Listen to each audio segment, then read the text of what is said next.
Welcome to my channel. मैं माशाकर sir आपके लिए कार्बन कंपाउंड का थर्ड लेक्चर लेकर यहाँ पर आया हूँ। आप इस वीडियो को देखने से पहले मेरे चैनल को सब्सक्राइब कीजिए, बेल आइकन को प्रेस कीजिए, साथ ही साथ अपने जो फ्रेंड्स है उसको शेयर भी कीजिएगा। आज का लेक्चर बहुत ही इम्पोर्टेंट है बच्चों। इस लेक्चर का नाम क्या है? आज का जो टॉपिक है उसका टॉपिक का नाम है आइसोमरिज्म। ठीक है, आइसोमरिज्म।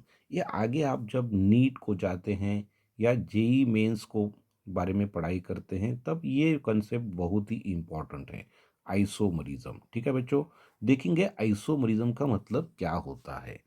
ठीक है, उसका डेफिनेशन सबसे पहले देखेंगे। क्या डेफिनेशन होता है देखिएगा। द टू और more than two compounds, two or more than two compounds having same molecular formula, same molecular formula, but different structural formula, different structural formula called as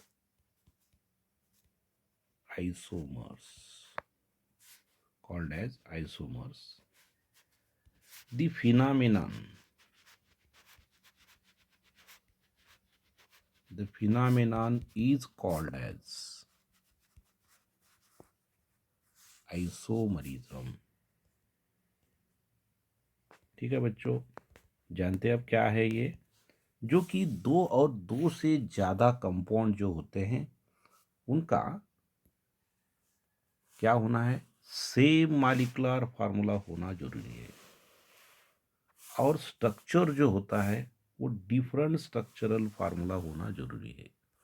दो या दो से ज़्यादा जो कंपाउंड्स होते हैं उन कंपाउंड का मॉलिक्यूलर फार्मूला सेम होना जरूरी है और उनका स्ट्रक्चर जो होता है वो डिफरेंट होना बहुत ही जरूरी है। ठीक है, इसके एग्जाम्पल के बारे में देखेंगे हम। एग्जाम्पल जो कि C4H10, ये जो है मॉलिक्यूलर फार्मूला है।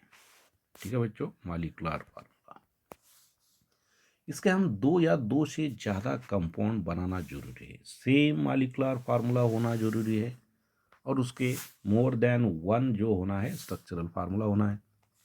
इसके दो स्ट्रक्चर हम निकाल सकते हैं बच्चों।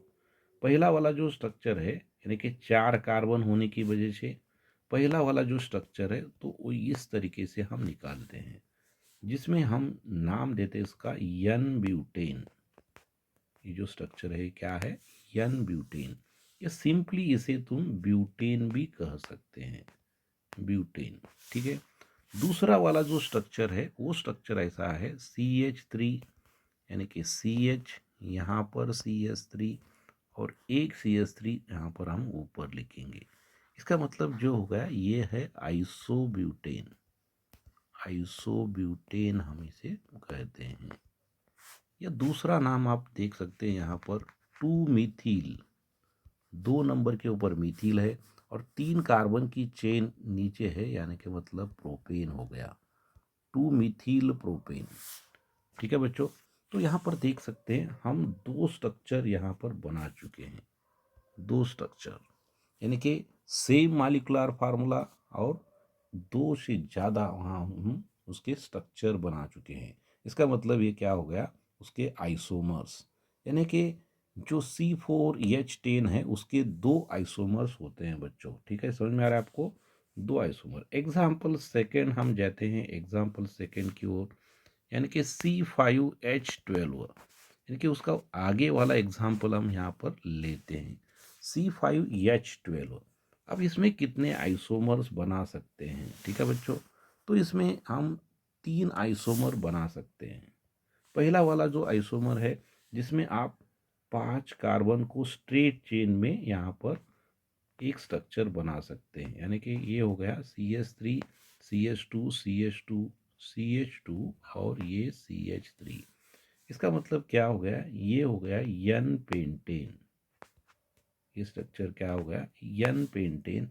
और सिंपली हम इसे पेंटेन भी कह सकते हैं। क्या कह सकते हैं हम इसे, पेंटेन भी कह सकते हैं। ठीक है बच्चों।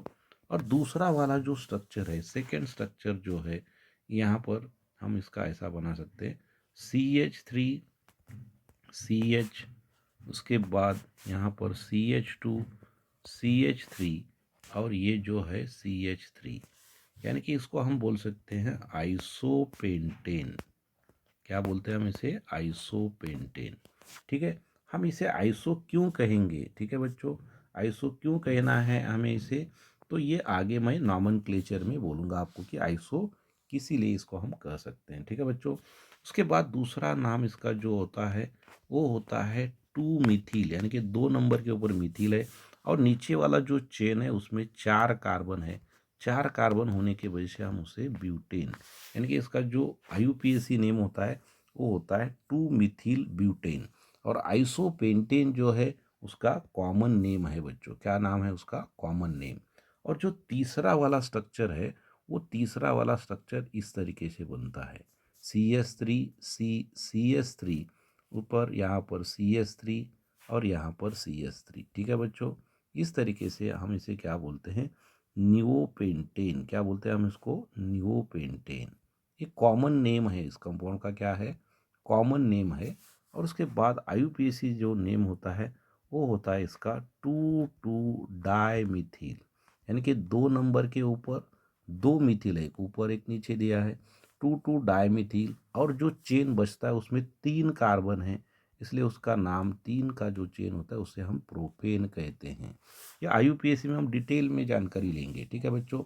तो ये IUPAC नेम क्या हो गया, 2,2 डाइमिथिल प्रोपेन हो गया। यानी कि पेंटेन जो होता है उसमें, पेंटेन में 3 आइसोमर होते हैं बच्चों। कितने आइसोमर होते हैं, 3 आइसोमर। ये आइसोमर नंबर 1 हो गया, ये आइसोमर नंबर 2 हो गया और ये 3rd आइसोमर। यानी कि 3 डिफरेंट स्ट्रक्चर हम निकाले और मालिकुलर फार्मूला एक ही होता है।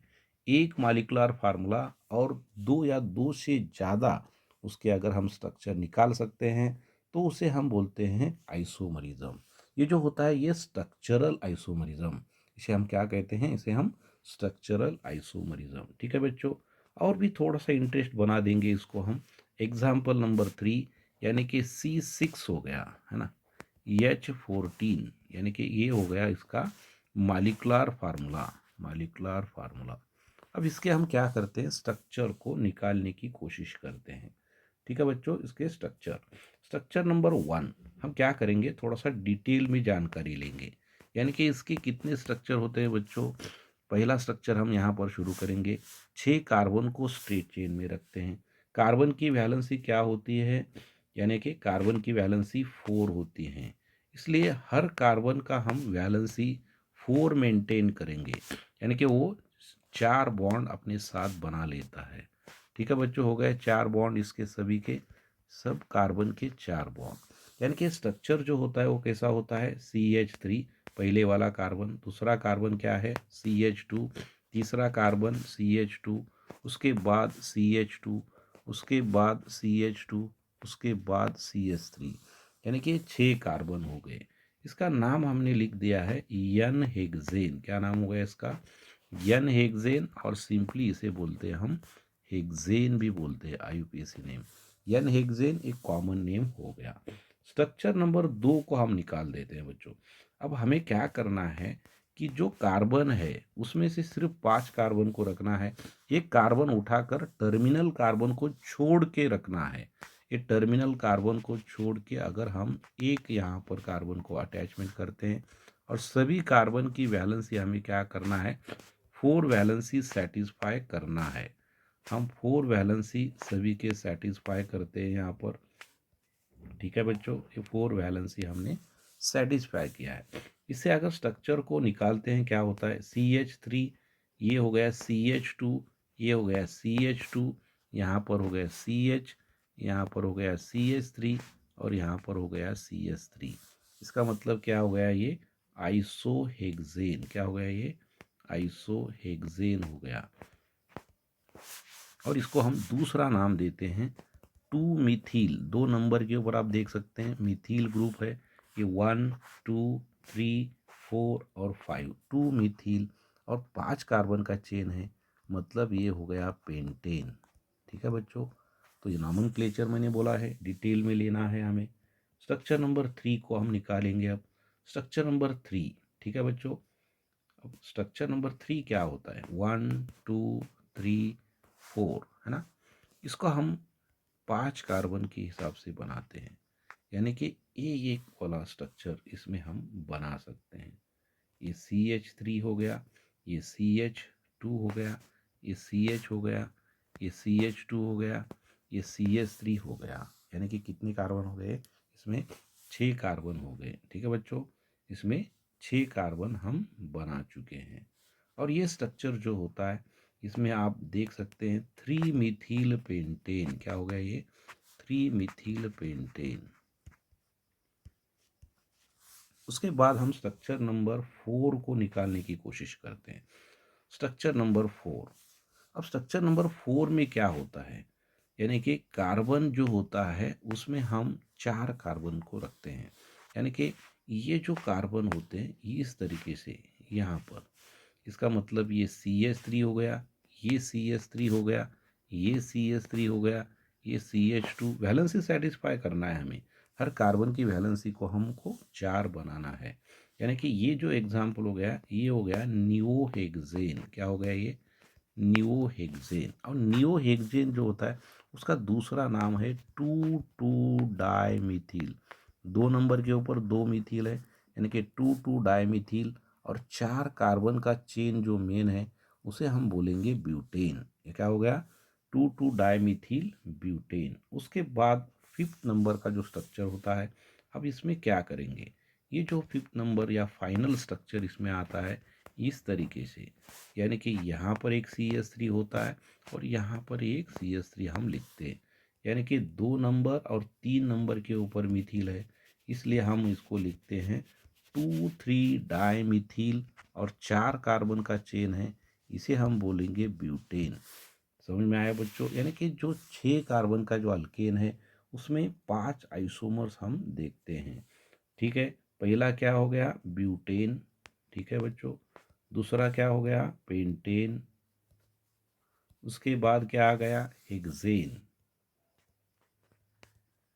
ब्यूटेन का फार्मूला हो गया C4H10 हो गया, C5H12 हो गया, C6H14 इसका मालिकुलर फार्मूला हो गया।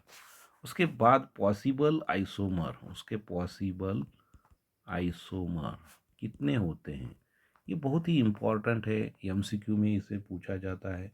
इसमें हम देखें कि 2 पॉसिबल आइसोमर है, इसमें 3 पॉसिबल आइसोमर्स है, इसमें 5 पॉसिबल आइसोमर्स होते हैं। इतना आप 10th स्टैंडर्ड के लिए बहुत ही इम्पॉर्टेंट है।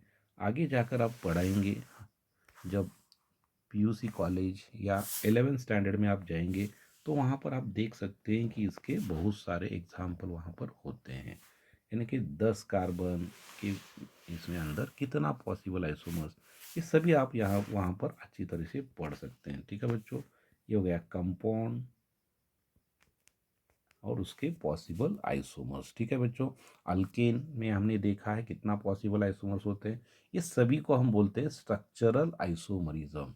ठीक है, यहाँ पर हम हमारे लेक्चर को यहाँ पर स्टॉप करते हैं बच्चों, और आगे वाले लेक्चर में फिर मिलेंगे। जब आपको हमारा चैनल को सब्सक्राइब करना है और अपने फ्रेंड्स को उसे शेयर करना है। ठीक है बच्चों, ओके।